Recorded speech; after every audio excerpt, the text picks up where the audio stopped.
Boa noite, irmãos. Hoje vamos estudar o livro de Ageu. Ageu foi um profeta que trouxe a mensagem de Deus após o exílio. Até agora falamos sobre profetas que viveram antes do exílio, das situações que aconteceram antes dos 70 anos do desterro caldeu, do qual o Reino do Sul foi objeto. Então falamos dos profetas que apareceram, para profetizar em nome de Deus no período que antecedeu a este exílio, bem como o exílio do Reino do Norte também. Falamos sobre aqueles profetas que trouxeram a mensagem de Deus durante o exílio caldeu de 70 anos. E agora falaremos sobre Ageu, Zacarias e Malaquias, que profetizaram após o exílio de 70 anos, quando o povo então voltou para a reconstrução do templo, e com Esdras e Zorobabel, e também com Neemias na reconstrução dos muros, tornando de novo o Israel como uma unidade, tendo assim uma instituição nacional da igreja naqueles dias. Veja, após 70 anos, então Deus resolveu liberar o povo. Chegou o tempo da restauração, o Senhor então trouxe Ciro, que da Pérsia, tomando o reino assírio, libertou o povo e liberou para que fossem cultuar e reconstruir o templo lá em Israel. Este fez um decreto que tratava do retorno do povo judeu para a reconstrução do templo. A gente vai encontrar isso, já estudamos isto, mas vamos rever, em Esdras, no capítulo de número 1, versículo de 1 a 3. Temos aqui. No primeiro ano de Ciro, rei da Pérsia, para que se cumprisse a palavra do Senhor por boca de Jeremias, que já havia falado lá no início desse desterro, despertou o Senhor o espírito de Ciro, rei da Pérsia, o qual fez passar pregão por todo o seu reino, como também por escrito, dizendo: assim diz o Ciro, rei da Pérsia: o Senhor, Deus dos céus, me deu todos os reinos da terra e me encarregou de lhe edificar uma casa em Jerusalém de Judá. Quem dentre vós é de todo o seu povo, seja seu Deus com ele, e suba a Jerusalém de Judá, e edifique a casa do Senhor, Deus de Israel. Ele é o Deus que habita em Jerusalém. Então temos aqui esta citação desse decreto, e então Zorobabel vem, traz com ele 42.360 judeus, como está descrito também em Esdras no capítulo 2, que nós também já estudamos. Veja, aí então recomeçada a reconstrução do templo. São lançadas suas bases, são lançados seus alicerces, porque quando ele foi destruído pelo povo assírio,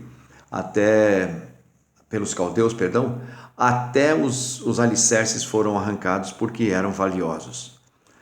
Começa-se esta reconstrução, os inimigos de Israel que estavam em Samaria interferem, e por conta do próprio relaxo também dos que estavam ali para reconstruir o templo, que se voltaram para suas casas, que se passaram a enfocar outras coisas além da reconstrução do templo. Então o templo ficou parado, a reconstrução do templo ficou parada por 15 ou 16 anos. Aí então o Senhor vai levantar o profeta Ageu para exortar o povo. Nós não sabemos ao certo se Ageu foi capaz de viver nos dias que precederam o desterro e viu a glória do templo que estava lá, que Salomão havia construído, ou se na verdade ele ouviu falar, porque daí seria um homem muito adiantado de anos, de dias, ou se ele ouviu apenas contar, e com bastante entusiasmo, sobre Jerusalém, sobre o templo em toda a sua glória. O fato é que parece-me que ele tinha um profundo conhecimento da glória desse templo. Veja no capítulo 2 do livro de Ageu, versículo de número 3. Quem dentre vós que tenha sobrevivido contemplou esta casa na sua primeira glória? E como a vedes agora, não é ela como nada aos vossos olhos?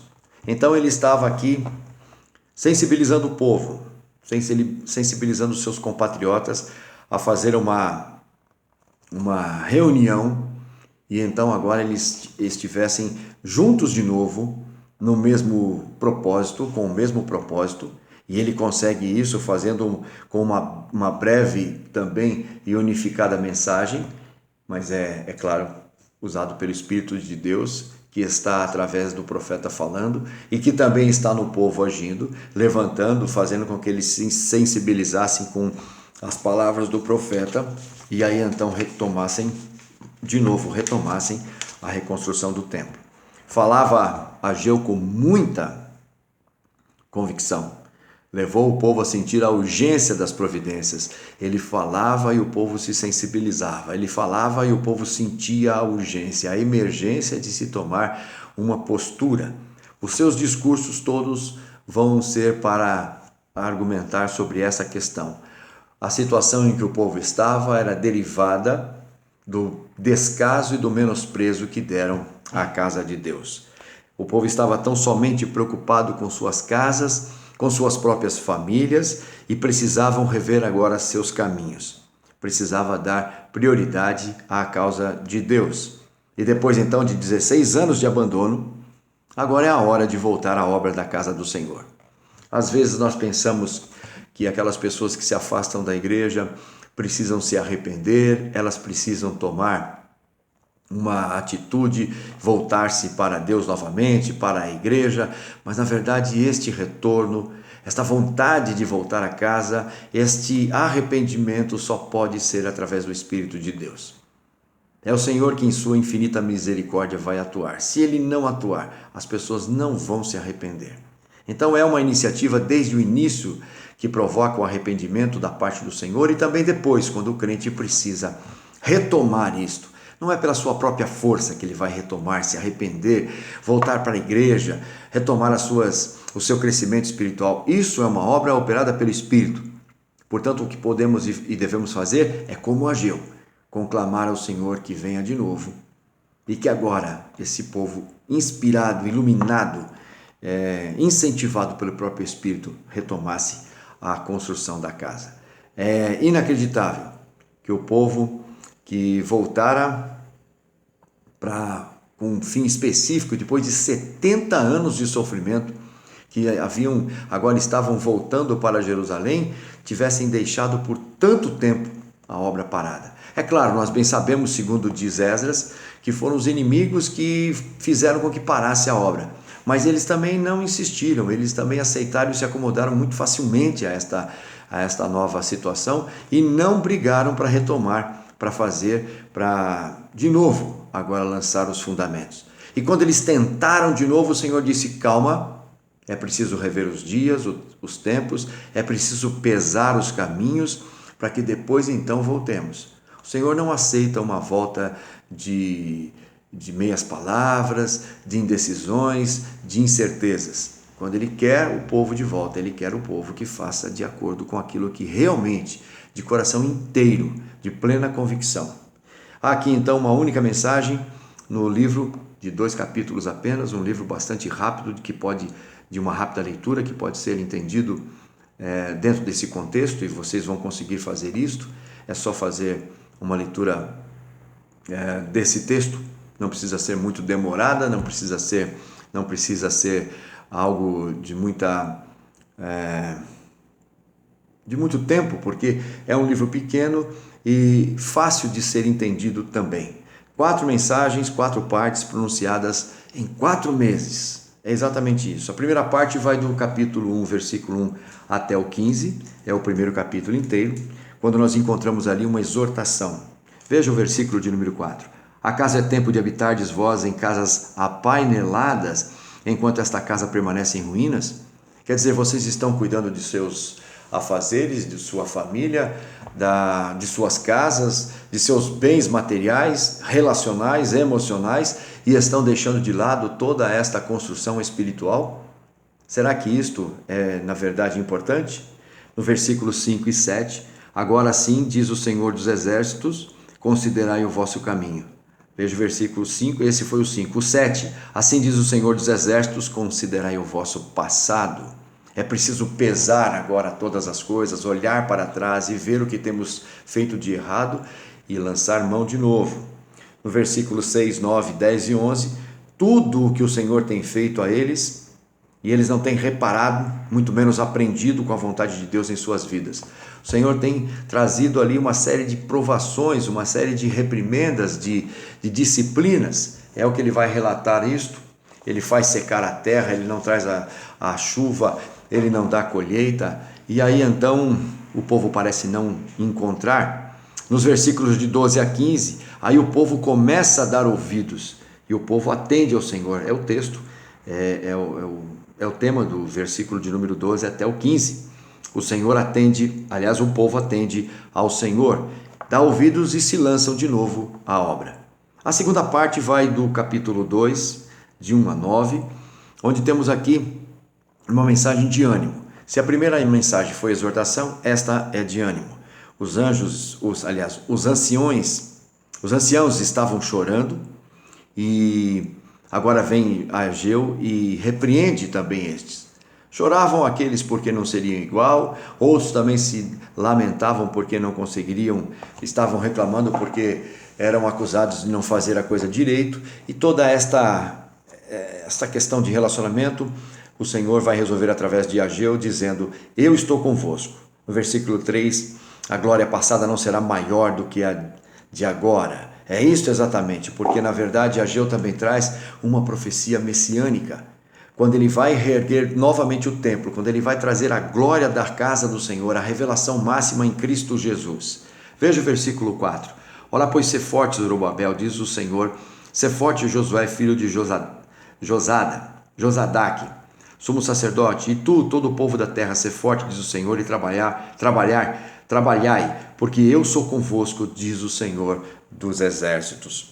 O Senhor espera significados. O povo precisa saber exatamente o que está fazendo, o que precisa ser feito. O Deus dos exércitos está ali, todo o recurso é do Senhor, e agora eles não devem mais temer absolutamente nada. Certamente a glória será maior do que o primeiro templo. Veja o versículo 9. A glória desta última casa será maior do que a primeira, diz o Senhor dos exércitos, e neste lugar darei a paz, diz o Senhor dos exércitos. É toda esta questão de ânimo que o povo precisava. Na terceira parte, eles vão ouvir sobre exatamente aquilo onde erraram. Veja a repreensão dos versículos de número 10 até o versículo de número 19. Ele vai falar da infidelidade, da dependência, da santificação a Deus. De nada também vai adiantar construir o templo, fazer e cumprir as ordens mecanicamente que o Senhor estabelecer, retomar a construção, montar o templo, se não estiver com o coração pleno naquilo que estão fazendo. A disciplina vai continuar, eles vão continuar sentindo a mão de Deus pesando sobre suas vidas. Eles não vão conseguir entender, aliás, atender aquilo que realmente o Senhor quer. O Senhor quer o coração na obra. É isto. Este coração colocado na obra vai levar à ação. E esta ação há de ter significados. Só o ativismo não leva a nada, mas é a ação significativa. É a ação que tem propósitos, a ação que tem entendimento, que tem sentimentos acertados. É isso que o Senhor quer e espera. O Senhor espera significado para se colocar à obra. É o que está dizendo o versículo de número 15. Agora, pois, considerai tudo o que está acontecendo desde aquele dia, antes de pôrdes pedra sobre pedra no templo do Senhor. É isso que Ele quer. Veja o versículo 18. Considerai, eu vos rogo, desde este dia em diante, desde o 24º dia do mês nono, desde o dia em que se fundou o templo do Senhor. Considerai nestas coisas.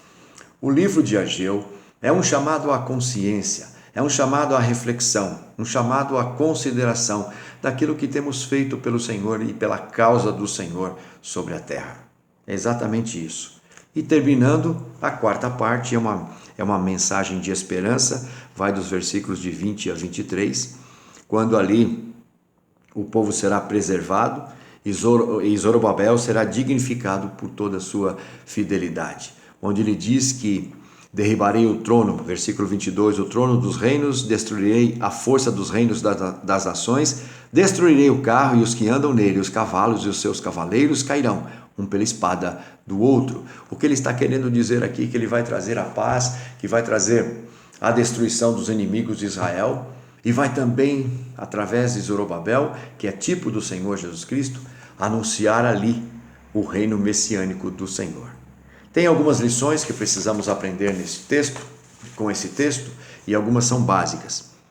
A primeira delas é a importância da causa de Deus, o culto para o bem-estar do povo. A importância, a vitalidade, a essencialidade do ajuntamento solene, onde o crente é de novo revitalizado quando está junto com o povo na adoração.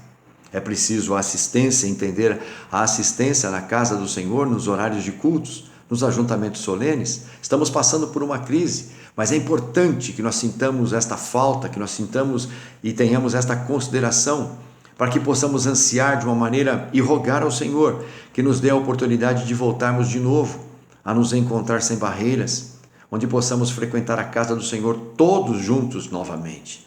É isto, o coração do crente deve estar ansioso por isto. Muitos crentes estão sendo impedidos de estar na igreja. Outros não têm sentido esta falta, lamentavelmente não têm sentido esta falta. Não têm aprendido, não estão aprendendo absolutamente nada.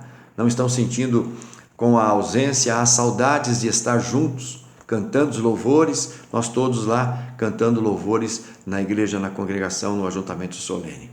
A edificação da casa, em um sentido não só material, mas espiritual também, é a representação da nossa própria vida, da construção de nossas vidas espirituais. É um privilégio, irmãos, nós aprendermos com o Senhor o quanto é importante a oração, a comunhão, a participação nos sacramentos, toda esta valorização que o crente precisa ter.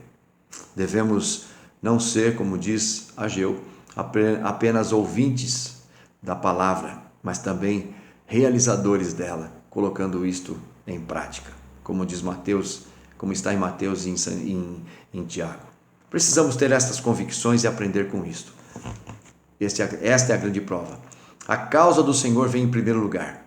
Todas as outras coisas se alinharão, até os nossos problemas familiares, a própria família, as relações familiares, todas estarão alinhadas a este propósito. É o que disse o próprio Senhor Jesus Cristo: buscar em primeiro lugar o reino de Deus e sua justiça. As demais coisas nos serão acrescentadas. É isso que precisamos compreender e entender. Vamos orar. Pai de amor, tem misericórdia de nós quando nos preocupamos com outros afazeres, quando colocamos outras coisas que também são legítimas, mas em primeiro lugar, suprimindo a essencialidade da comunhão contigo. Tem misericórdia, Pai, para que nós possamos entender que é preciso buscar primeiro o teu reino. As demais coisas que achamos que são tão importantes serão automaticamente acrescentadas pelo seu próprio cuidado, pela sua bondade, pela sua misericórdia, que jamais nos vão deixar desamparados. Tenha misericórdia de nós quando perdemos o foco, quando perdemos o norte, para que nós possamos de novo retomar, como fez este povo que teve a grande oportunidade de retomar. Depois de 16 anos de sofrimento, retomaram. Tem misericórdia daqueles que estão hoje afastados também da tua causa. Aqueles que por conta deste isolamento não estão mais querendo voltar para a tua igreja. Tem misericórdia deles e desperta, Pai, através da tua palavra, o desejo de voltar, o desejo de estar de novo junto com outros irmãos, adorando e considerando os teus caminhos.